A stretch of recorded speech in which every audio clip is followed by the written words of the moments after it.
तो शक्ति, अहंकार और एक ऐसी गलती जो पूरे ब्रह्मांड पर भारी पड़ गई। आज हम बात करेंगे महिषासुर के उदय और उसके पतन की कहानी की। जरा सोचिए, क्या कोई इतना ज्यादा शक्तिशाली हो सकता है कि उसे कोई इंसान या देवता कोई भी न मार सके? ये सवाल सिर्फ एक कल्पना नहीं है, बल्कि एक असुर की हकीकत बनने वाला था।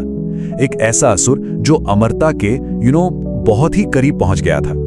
देखिए, इस कहानी की जड़ें ना महिषासुर के जन्म से भी कहीं ज्यादा गहरी हैं। ये शुरू होती है उसके पिता असुर राजा रंभासुर और उसकी कह सकते हैं कभी न खत्म होने वाली महत्वाकांक्षा से। अब रंभासुर ये बात जानता था कि असली शक्ति सिर्फ बाहुबल से नहीं मिलती, बल्कि दिव्य वरदान से मिलती है।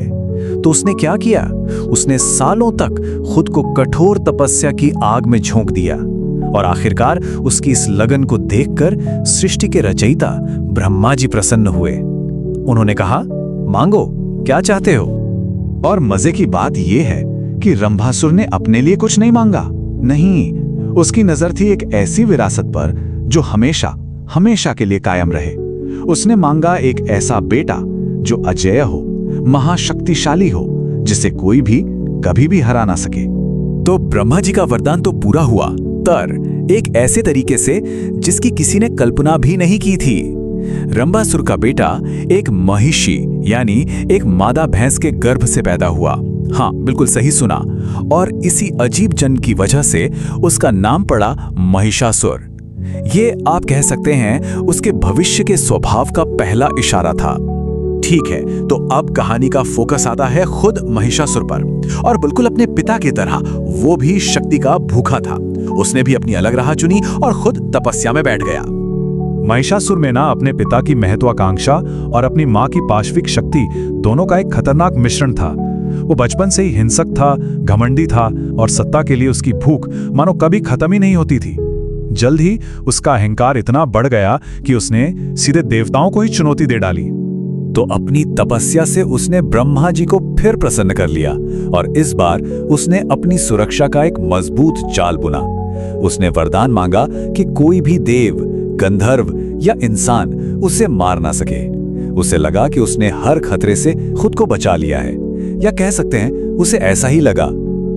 और यहीं पर उसने अपनी जिंदगी की सबसे बड़ी भूल कर दी। उसके अहंकार ने उसे पूरी तरह से अंधा कर दिया था। उसने एक स्त्री से सुरक्षा मांगना जरूरी ही नहीं समझा। उसके दिमाग में था, एक औरत मेरा क्या बिगाड़ लेगी। बस यही छोटी सी चूक उसके विनाश का सबसे बड़ा कारण बनी।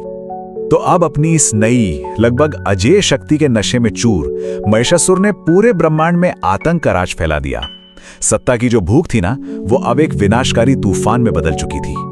सोचिए, उसने सीधा स्वर्ग पर हमला बोल दिया, देवताओं के राजा इंद्र को हराया और उनके सिंहासन पर कब्जा कर लिया।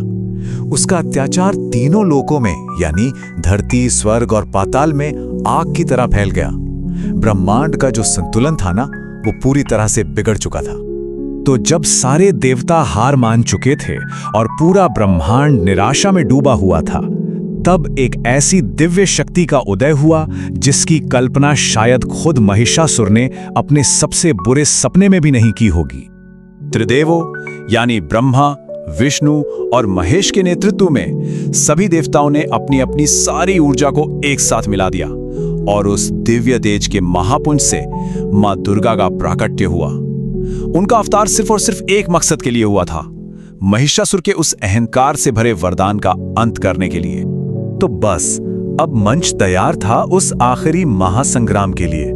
एक तरफ था अहंकार और अजेय होने के वहम में डूबा महिषासुर और दूसरी तरफ थी धर्म और नारी शक्ति का प्रतीक मां दुर्गा। और ये कोई मामूली लड़ाई नहीं थी, नहीं, बिल्कुल नहीं।